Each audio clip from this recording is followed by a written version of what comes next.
عليه ونعوذ بالله من شرور أنفسنا ومن سيئات أعمالنا من يهده الله فلا مضل له ومن يضلل فلا هادي له أشهد أن لا إله إلا الله وحده لا شريك له وأشهد أن محمدا عبده ورسوله أرسله بالهدى ودين الحق ليظهره على الدين كله ولو كره المشركون اللهم صل على محمد وعلى آل محمد كما صليت على إبراهيم وعلى آل إبراهيم إنك حميد مجيد اللهم بارك على محمد وعلى آل محمد كما باركت على إبراهيم وعلى آل إبراهيم إنك حميد مجيد أما بعد فإن خير الكلام كلام الله وخير السنن سنن محمد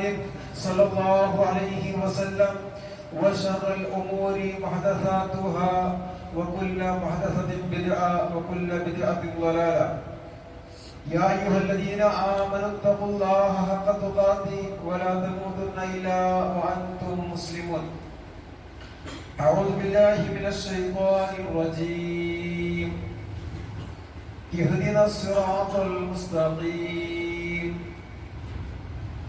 ബഹുമാന്യരായ സത്യവിശ്വാസികളെ സത്യവിശ്വാസിനികളെ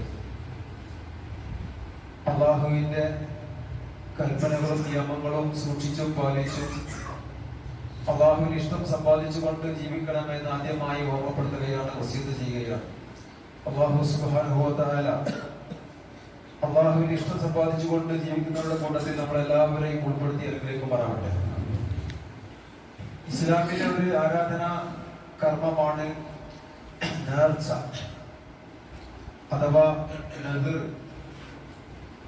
പലപ്പോഴും നേർച്ച എന്ന് കേൾക്കുമ്പോൾ നമ്മുടെ മനസ്സിലേക്ക് തെളിഞ്ഞു വരുന്ന ഒരു ചിത്രം മമ്പുറം നേർച്ച, കൊണ്ടോട്ടി നേർച്ച, അതുപോലെ പൊന്നാനി നേർച്ച, അജ്മീർ നേർച്ച എന്നിങ്ങനെയുള്ള നേർച്ചകളാണ് നമ്മുടെ മനസ്സിലേക്ക് തെളിഞ്ഞു വരുന്നത്. ആദ്യമേ ആമുഖമായി പറയട്ടെ, ഇത്തരം നേർച്ചകളും ഇസ്ലാമുമായി യാതൊരു ബന്ധവുമില്ല. ഇത്തരം നേർച്ചകളും മുസ്ലിങ്ങളുമായും ഒരു ബന്ധവുമില്ല. ഇത്തരം നേർച്ചകളും പ്രമാണങ്ങളുമായി വിശുദ്ധ ഖുർആനിലോ പ്രവാചകന്റെ സുന്നത്തിലോ ഈ പറഞ്ഞ രൂപത്തിലുള്ള നേർച്ചകൾ, ഉത്സവങ്ങൾ, പൂരങ്ങൾ അതുമായി ഒരു ബന്ധവുമില്ല എന്ന് നമ്മൾ കൃത്യമായിട്ട് മനസ്സിലാക്കണം. പോത്തും സംഭവവും തമ്മിലുള്ള ബന്ധമാണ് ഇത്തരം നേർച്ചകളും ഇസ്ലാമും തമ്മിലുണ്ട്. പക്ഷെ ഇന്ന് നേർച്ച എന്ന് പറയുമ്പോൾ മുസ്ലിങ്ങളുടെ മനസ്സിലേക്ക് തെളിഞ്ഞു വരുന്നത് ഒരു ജാറവുമായി ബന്ധപ്പെട്ട്, ഖബറുമായി ബന്ധപ്പെട്ട് നടക്കുന്ന ഉത്സവങ്ങളും ഉറൂസുകളും ആഘോഷങ്ങളും അതുപോലുള്ള കാര്യങ്ങളാണ് നേർച്ച എന്ന് പറയുമ്പോൾ നമ്മുടെ മനസ്സിലേക്ക് തെളിഞ്ഞു വരുന്നത്. യഥാർത്ഥത്തിൽ ഇസ്ലാമിൽ നേർച്ച എന്ന് പറയുന്നത് അതിന് അറബിയിലുള്ള പദം നദർ എന്ന് പറയും. നദർ, നേർച്ച. അല്ലാഹു സുബ്ഹാനഹു വ തആല പറഞ്ഞു യൂഫൂന ബിന്നദിരി, അവർ നേർച്ചകളിൽ വീട്ടുന്ന ആളുകളാണ്. ഖുർആന്റെ പ്രയോഗം അങ്ങനെ നദർ എന്നുള്ളത്. നിർബന്ധമല്ലാത്ത ഒരു ആരാധനാകർമ്മം നമ്മൾ സ്വമേധയാ നിർബന്ധമാക്കുക, അതിനാണ് നേർച്ച എന്ന് പറയുക. ഇസ്ലാമില് ഫർളല്ല, വാജിബല്ല, നിർബന്ധമല്ലാത്ത ഒരു ആരാധനാകർമ്മം. ആ ആരാധനാകർമ്മത്തെ നമ്മൾ സ്വയം നിർബന്ധമാക്കി മാറ്റുക. സ്വമേധയാ സ്വന്തം ഇഷ്ടപ്രകാരം ഞാനത് ചെയ്യും, പ്രവർത്തിക്കും എന്ന് പറഞ്ഞ് നമ്മൾ ചെയ്യുന്ന കാര്യങ്ങൾക്കാണ് ഇസ്ലാമിൽ നദർ എന്ന് പറയുക. ഒരു ഉദാഹരണം, ഇപ്പൊ സാധാരണ നമ്മൾ കണ്ടുവരാറുള്ളത്, എന്റെ രോഗം മാറിയാൽ ഞാൻ 3 ദിവസം നോമ്പെടുക്കും. മാരകമായ അസുഖത്തിന് പ്രയാസത്തിന് വിഷമിട്ട് ഹോസ്പിറ്റലിൽ കാണിച്ചപ്പോൾ ഡോക്ടർ പറഞ്ഞു മാരകമായ അസുഖമാണ്. ഉടനെ തന്നെ മനസ്സിൽ ചില ആളുകൾ പറയും, എന്റെ രോഗം മാറിക്കഴിഞ്ഞാൽ, ഈ മരുന്ന് കുടിച്ച് എന്റെ രോഗം ശുഭയായി കഴിഞ്ഞാൽ ഞാനൊരു 3 ദിവസം നോമ്പെടുക്കാൻ വേണ്ടി നേർച്ച നേർന്നു എന്ന് പറയാറുണ്ട്. അതുപോലെ തന്നെ സ്ത്രീകളൊക്കെ ഗർഭം ധരിച്ചു കഴിഞ്ഞാൽ, സുഖപ്രസവം നടന്നാൽ ഞാൻ എത്തിക്കുട്ടികൾക്ക് ഭക്ഷണം കൊടുക്കും, അത് എത്തിക്കാനയിലേക്ക് ഇത്ര സംഖ്യ കൊടുക്കും എന്നൊക്കെ പറഞ്ഞ് നേർച്ചാക്കാറുണ്ട്. അല്ലെങ്കിൽ ഗൾഫിലൊക്കെ പോയി ജോലി കിട്ടിക്കഴിഞ്ഞാൽ, ചിലർ വിസ എടുത്ത് ഗൾഫിലൊക്കെ പോയി ജോലി വാങ്ങുമ്പോ നല്ലൊരു ജോലി കിട്ടിക്കഴിഞ്ഞാൽ എന്റെ ആദ്യത്തെ ശമ്പളം ഞാൻ പള്ളിയിൽ കൊടുക്കുന്നത് നേർച്ചയാക്കിയിരിക്കുന്നു എന്നൊക്കെ പറഞ്ഞ് നേർച്ചയാക്കാറുണ്ട്. ഇവിടെ നമ്മൾ മനസ്സിലാക്കേണ്ട ഒരു കാര്യം, ഇത്തരം ഷർത്തുകൾ, കണ്ടീഷനുകൾ വെച്ചുള്ള നേർച്ച ഇസ്ലാം പ്രോത്സാഹിപ്പിക്കുന്നില്ല. അത് ഇസ്ലാം ഒരിക്കലും അതിനെ പ്രോത്സാഹിപ്പിക്കുന്നില്ല. അത് മാറി എന്റെ രോഗം മാറിയാൽ ഞാൻ നോമ്പെടുക്കും, എനിക്ക് ജോലി കിട്ടിയാൽ ഞാൻ ശമ്പളം പള്ളിയിലേക്ക് കൊടുക്കും, അതിലേക്ക് എന്റെ പ്രസവം നടന്നാൽ സുഖപ്രസവമായാൽ ഞാൻ എത്തിയ കുട്ടികൾക്ക് ഭക്ഷണം കൊടുക്കും. അങ്ങനെ ഒരു ഷർത്ത് വെച്ചിട്ട്, ഒരു കണ്ടീഷൻ വെച്ചിട്ട്, ഒരു നിബന്ധന വെച്ചിട്ടുള്ള ഒരു നേർച്ച ഇസ്ലാം ഒരിക്കലും പ്രോത്സാഹിപ്പിക്കുന്നില്ല എന്ന് നമ്മൾ കൃത്യമായി മനസ്സിലാക്കണം. കാരണം അത് അള്ളാഹുമായുള്ള ഒരു ഇടപാടിന്റെ രൂപമാണ്. അതായത് ഇത് നടക്കുകയാണെങ്കിൽ ഞാൻ അത് ചെയ്യും, അതൊരു ഇടപാടിന്റെ സ്വഭാവം. അതൊരു റബ്ബുമായിട്ട് സിദ്ധാവുമായിട്ട് സൃഷ്ടികൾക്ക് ചെയ്യാൻ പാടില്ല. അങ്ങനെ ഒരു നിബന്ധന റബ്ബുമായിട്ട് നമുക്ക് വെക്കാൻ പാടില്ല. അതേ സമയത്ത് നമ്മള് ആരാധനാ കർമ്മങ്ങൾ അള്ളാഹു ഇഷ്ടം സമ്പാദിക്കാൻ വേണ്ടി നമുക്ക് നോമ്പെടുക്കാം, സദഖകൾ ചെയ്യാം, അതുപോലുള്ള അമൽസാദിഹാത്തുകളൊക്കെ ചെയ്യാം. അതൊക്കെ ചെയ്തിട്ട് നമുക്ക് പ്രാർത്ഥിക്കാം. പക്ഷേ ഞാൻ ഈ ചെയ്ത കാര്യങ്ങളൊക്കെ നിന്റെ പ്രീതി ആഗ്രഹിച്ചുകൊണ്ടാണ്, അതുകൊണ്ട് റബ്ബേ എന്റെ ഈ പ്രാർത്ഥന നീ സ്വീകരിക്കണേ എന്ന് പറഞ്ഞുകൊണ്ടൊക്കെ പ്രാർത്ഥിക്കാൻ പറ്റും. അത് ഇബാദത്താ, സൽക്കർമ്മമാണ്. അതല്ലാതെ രോഗം മാറിയാൽ ഞാൻ നോമ്പെടുക്കും, ജോലി കിട്ടിയാൽ ഞാൻ ധർമ്മം ചെയ്യും, അങ്ങനെയുള്ള ഡിമാൻഡുകൾ, ഷർത്തുകൾ അത് ഇസ്ലാം ഒരിക്കലും പ്രോത്സാഹിപ്പിക്കുന്നില്ല. വിശുദ്ധ ഖുർആൻ പറഞ്ഞു, സത്യവിശ്വാസികളെ സംബന്ധിച്ചിടത്തോളം ഒരു നേർച്ച നേർന്നു കഴിഞ്ഞാൽ, നേർച്ച തീരുമാനിച്ചു കഴിഞ്ഞാൽ അതിനെ അവർ നിർബന്ധമായിട്ടും നിറവേറ്റുന്ന ആളുകളാണ് വിശ്വാസികൾ. അവരുടെ നേർച്ചകളെ അവർ നിർബന്ധമായിട്ടും വീട്ടിക്കൊള്ളണ്ടേ. കാരണം ഒരു സുന്നത്തായ ഒരു കാര്യം, ഒരു ഹലാലായ ഒരു കാര്യം, ഒരു ജായിസായ അനുവദനീയമായ ഒരു കാര്യം ഞാനത് നിർബന്ധമായും ചെയ്യും എന്നുള്ള ഒരു പ്രതിജ്ഞ, അതിനാണ് നേർച്ച എന്ന് പറയുക. അപ്പോ ആ പ്രതിജ്ഞ ചെയ്തു കഴിഞ്ഞാൽ അത് സുന്നത്തിന്റെ മർത്തബത വിട്ട് അത് വാജിബായി, അത് ഫർളായി, നിർബന്ധമായി. അത് കൊടുത്തുവിട്ടല്, നിർവഹിക്കല് നിർബന്ധമായി. ഇനി കൊടുത്തുവിട്ടാൻ സാധിക്കുന്നില്ല, നിർവഹിക്കാൻ സാധിക്കുന്നില്ല എങ്കിൽ അതിന് കഫാറത്ത് കൊടുക്കുക കൂടി വേണമെന്ന് ഇസ്ലാം പഠിപ്പിക്കുന്നുണ്ട്. അപ്പൊ ശരിയായ നേർച്ചകള് അത് വിശ്വാസികളായ ആളുകൾ നിർബന്ധമായിട്ട് പാലിക്കണം. ഇനി അത് പാലിക്കാൻ സാധിക്കാത്ത അവസ്ഥ വരുമ്പോഴോ അതിന് കഫാറത്ത് അവർ കൊടുക്കണം. പറഞ്ഞു, ഇത്തരം നേർച്ചകളൊന്നും നബി പ്രോത്സാഹിപ്പിച്ചിട്ടില്ല, അതിനൊക്കെ നിരുത്സാഹപ്പെടുത്തുക ചെയ്തത്. എന്നിട്ട് അദ്ദേഹം പറഞ്ഞു, ആ നേർച്ച കൊണ്ട് യാതൊരു ഗുണവും നിങ്ങൾക്ക് ലഭിക്കൂല, ഒരു ഹൈറും നിങ്ങൾക്ക് കിട്ടൂല. പിശുക്കരിൽ നിന്ന് പണം പുറത്തു ചാടാനുള്ള ഒരു മാർഗം മാത്രമാണ് ആ നേർച്ച. അത്തരം നേർച്ചകൾ പിശുക്കുള്ള ആളുകൾ, ധർമ്മം ചെയ്യാൻ പാടില്ല ആളുകൾ, ഇബാദത്ത് ചെയ്യാൻ പാടില്ല ആളുകൾ, നോമ്പ് എടുക്കാൻ പാടില്ല ആളുകൾ, അവർക്കൊരു താല്പര്യവും ആഗ്രഹമൊക്കെ വരുമ്പോ അവരുടെ മനസ്സിൽ നിന്ന് ഉണ്ടാകുന്ന ഒരു കാരണമാണ് ഇത്തരം നേർച്ചകൾ. അത് അവരുടെ പിശുക്കത്ര പോകാൻ നന്ദി എന്നതല്ലാതെ അവർക്ക് യാതൊരു ഹൈറും ഉണ്ടാവൂല എന്നാണ് പ്രവാചകൻ പറഞ്ഞതായി ഇമാം ബുഖാരി, മുസ്ലിം ഒക്കെ റിപ്പോർട്ട് ചെയ്യുന്ന സഹിഹായ ഹദീസിൽ നമുക്ക് കാണാൻ സാധിക്കും. അപ്പോ നമ്മൾ മനസ്സിലാക്കേണ്ടത്, ഒരു ഹലാലായ ഒരു നേർക്കുനേരെയുള്ള ഒരു നേർച്ച നമ്മൾ നേർന്നു കഴിഞ്ഞാൽ അത് കൊടുത്തു കൂട്ടൽ നിർബന്ധമാണ്. പക്ഷേ ആ നേർച്ച കൊണ്ട് അള്ളാഹുവിന്റെ ഖദായിൽ, അള്ളാഹുവിന്റെ വിധിയിൽ യാതൊരു മാറ്റം വരുത്താനും സാധ്യമല്ല. മാത്രമല്ല നമ്മൾ ചെയ്യേണ്ട കാര്യങ്ങള് നേരത്തെ സൂചിപ്പിച്ചതുപോലെ അമൽസാലിയാത്തുകള്, സൽക്കർമ്മങ്ങൾ ചെയ്തുകൊണ്ട് നമ്മൾ അള്ളാഹുവിലേക്ക് അടുക്കുകയും എന്നിട്ട് ഇരു കൈകളും ഉയർത്തിക്കൊണ്ട് അള്ളാഹുവിനോട് പ്രാർത്ഥിക്കുകയുമാണ് നമ്മൾ ചെയ്യേണ്ടത്. ഈ തെറ്റായ ഒരു കാര്യത്തില് ആരെങ്കിലും നേർച്ചയാക്കിയാലോ അതൊരിക്കലും അവർ നിറവേറ്റാനും പാടില്ല, അത് പൂർത്തിയാക്കാനും പാടില്ല എന്നൊക്കെ നബി സല്ലല്ലാഹു അലൈഹി വസല്ലം പഠിപ്പിക്കുകയാണ്. ഇവിടെ മനസ്സിലാക്കേണ്ടത്, നേർച്ച എന്ന് പറയുന്നത് രണ്ടു തരമുണ്ട്. അത് ഒന്ന്, ശരിയായ നേർച്ച, അള്ളാഹ് അനുസരിക്കുക, അള്ളാഹുവിനോടുള്ള ത്വാഅത്ത്, അനുസരണം. അത് ആരെങ്കിലും നേർച്ചയാക്കി കഴിഞ്ഞാൽ, ഒരു ഉദാഹരണത്തിന് ഞാൻ നോമ്പെടുക്കും, വരാനിരിക്കുന്ന ഈ ദുൽഹജ്ജ് മാസം 9 അറഫ നോമ്പ്, അത് സുന്നത്തായ നോമ്പാണ്, വളരെ പ്രധാനമായ നോമ്പാണ്, ഒരുപാട് പ്രതിഫലമുള്ള നോമ്പാണ്. പക്ഷെ അത് നോക്കിയിട്ടില്ലെങ്കിൽ കുറ്റമൊന്നുമില്ല. നോറ്റാൽ ഒരുപാട് പ്രതിഫലം, അളവില്ലാത്ത പ്രതിഫലം നമുക്ക് ലഭിക്കാനുണ്ട്, പാപങ്ങളൊക്കെ പൊറുക്കപ്പെടും. ഒരാൾ പറഞ്ഞു, ഞാൻ വരുന്ന അറഫ നോമ്പ് നോൽക്കാൻ നേർച്ചയാക്കിയിരിക്കുന്നു എന്ന് പറഞ്ഞാൽ അത് നോൽക്കൽ നിർബന്ധമാണ്. അയാൾ നോക്കിയിട്ടില്ലെങ്കിൽ അത് കുറ്റക്കാരനാണ്. അങ്ങനെ ശരിയായ രീതിയിൽ ഉള്ള ഒരു നേർച്ച.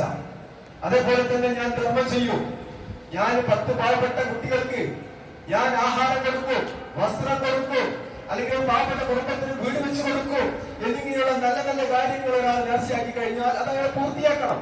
അത് അയാള് അല്ലാഹുവുമായിട്ട് കരാർ ചെയ്തതാണ്, ആ കരാർ അയാൾ പൂർത്തിയാക്കണം.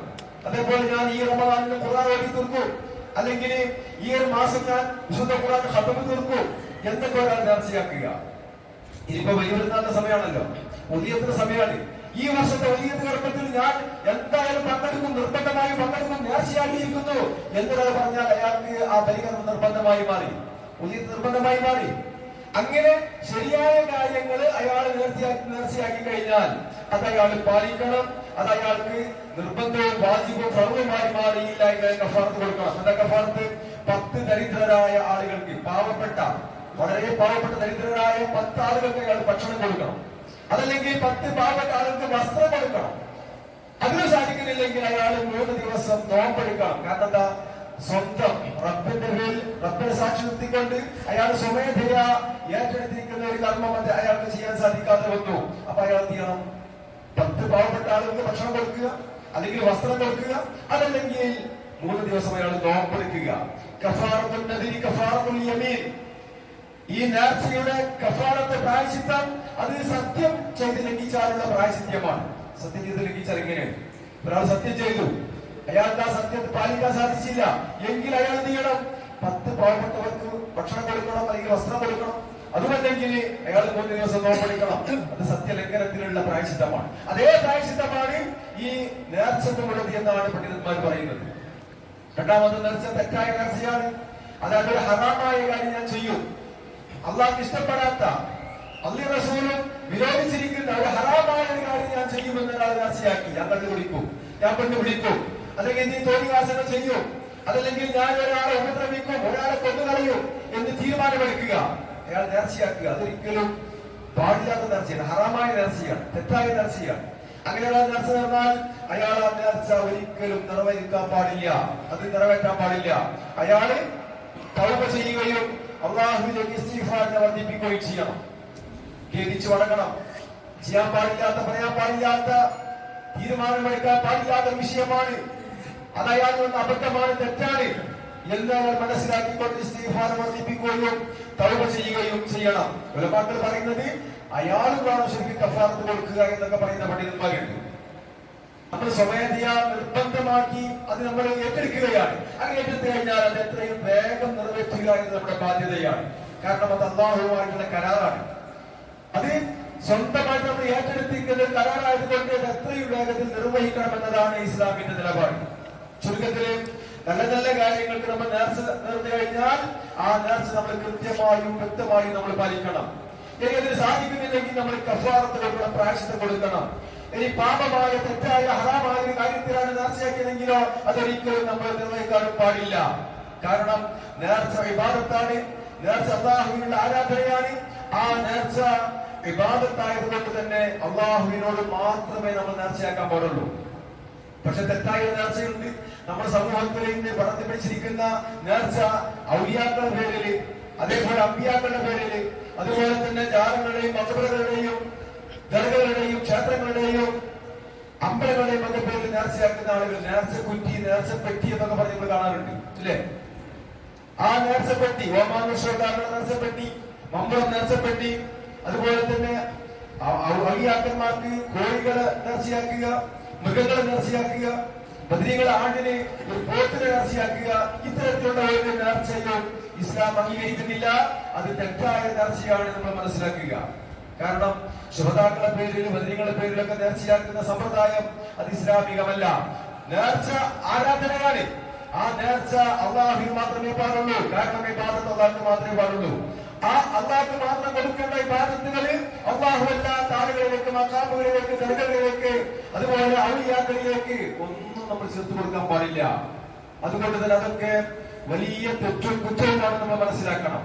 മാത്രമല്ല അള്ളാഹു പറയുമ്പോൾ പ്രവാചക പറഞ്ഞു കൊടുക്ക്, ഇന്ന സ്വലാത്തി വനുസുക്കി, എന്റെ നമസ്കാരങ്ങളും എന്റെ ബലികർമ്മങ്ങളും വമഹ്യായ വമമാതി, എന്റെ ജീവിതവും മരണവും. അപ്പൊ നിസ്കാരം ഇബാദത്താണ്, ബലികർമ്മം അത് ഇബാദത്താണ്, അതുപോലെ ജീവിതവും മരണവും ഒരു വിശ്വാസിക്ക് ഇബാദത്താണ്. രാവിലെ എഴുന്നേറ്റത് മുതൽ രാത്രി ഉറങ്ങുന്നത് വരെ, അഥവാ ജനിച്ചത് മുതൽ മരിക്കുന്നത് വരെ ഒരു വിശ്വാസിയുടെ എല്ലാ കാര്യങ്ങളും ഇബാദത്താണ്. സുബ്ഹാനല്ലാഹ്. ആ ഇബാദത്തുകൾ മുഴുവൻ, ജീവിതവും മരണവും മുഴുവൻ ആർക്ക്? ലില്ലാഹി റബ്ബിൽ ആലമീൻ, ലോകരക്ഷിതാവായ റബ്ബിന് മാത്രമുള്ളതാണ്. ലാ ശരീക ലഹു, അവനിൽ ഞാൻ ഒരാളെയും പങ്കു ചേർക്കൂല. വബിദാലിക ഉമിർതു, അതാണ് എന്നോട് കൽപ്പിക്കപ്പെട്ടിരിക്കുന്നത്. ഞാനാണ് വഅന അവ്വലുൽ മുസ്ലിമീൻ, ഞാൻ മുസ്ലിമീങ്ങളുടെ കൂട്ടത്തിലെ ഒന്നാമനാണ്. ഇതാണ് നമ്മൾ പ്രഖ്യാപിക്കേണ്ടത്. ഇത് ഒരു മുസ്ലിമിന്റെ പ്രഖ്യാപനമാണ്. അതുകൊണ്ട് തന്നെ നേർച്ച എന്ന് പറയുന്നത് ഒരു അനുവദിക്കപ്പെട്ട കാര്യം, ഒരു സുന്നത്തായ കാര്യം. നമ്മൾ നിർബന്ധമായും സ്വമേധയാ ഏറ്റെടുത്തുകൊണ്ട് ഞാനത് ചെയ്യുമെന്ന് പറയുന്ന കാര്യങ്ങൾക്കാണ് ഇസ്ലാമിൽ നേർച്ച എന്ന് പറയുന്നത്.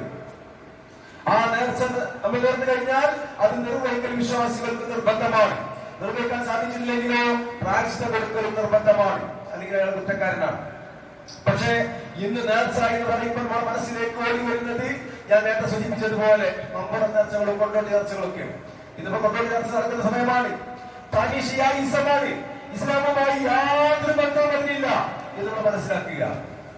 കുതിരപ്പെടുന്ന ഏർപ്പാട് അല്ലെ, ഇത്തരത്തിലുള്ള സകലമായ തെറ്റുകളും കുറ്റങ്ങളുടെയും പേക്കോത്തുകളിൽ രാവും പകലുമില്ലാതെ കള്ളുപിടിച്ചും പെണ്ണുപിടിച്ചും തോന്നിവാസങ്ങൾ നടത്തിയും ഒക്കെ നിർവഹിക്കുന്ന ഇത്തരം നേർച്ചകളും ആഘോഷങ്ങളും പൂരങ്ങളും ഒക്കെ ഇസ്ലാമിന്റെ പേരില് അതൊരു നേർച്ചയാണ്, ഈ ഭാരത്താണെന്നൊക്കെ പറഞ്ഞുകൊണ്ട് അതിലേക്ക് ചേർക്കുമ്പോൾ അത് അംഗീകരിക്കാൻ മുസ്ലിങ്ങൾക്ക് ബാധ്യതയില്ല.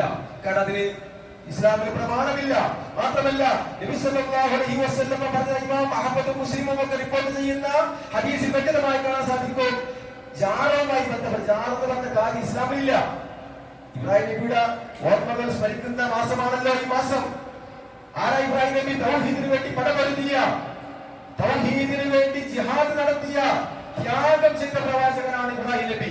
ആ ഇബ്രാഹിം നബിയുടെ ത്യാഗസ്മരണകൾ ഓർക്കുന്ന ഈ മാസത്തിൽ നമ്മൾ മനസ്സിലാക്കണം, ജാറം പ്രതിഷ്ഠ, ഇബ്രാഹിം നബി പ്രതിഷ്ഠയും ബിംബവുമാണ് തച്ചുവെങ്കിൽ അതിന്റെ പുതിയ വേർഷനാണ് ഇന്ന് ജാറകളിൽ, മക്കാമുകളിൽ, ദർഗകളിൽ നാട്ടി നിർത്തിയ വിഗ്രഹത്തെയും ബിംബത്തെയുമാണ് മഹാനായ ഖലീലുള്ളാഹി ഇബ്രാഹിം നബി തച്ചുവെങ്കിൽ ഇന്ന് മറന്നു കിടക്കുന്ന ജാറങ്ങളും ബിംബങ്ങളുമാണ്. പ്രതിഷ്ഠകളാണ്, ബിംബങ്ങളാണ്, വിഗ്രഹങ്ങളാണ്. ഒരു വ്യത്യാസമില്ല. അത് നാട്ടി നിർത്തിയാലും ശിർക്ക്, അത് വളർത്തി കിടത്തിയാലും ശിർക്ക്.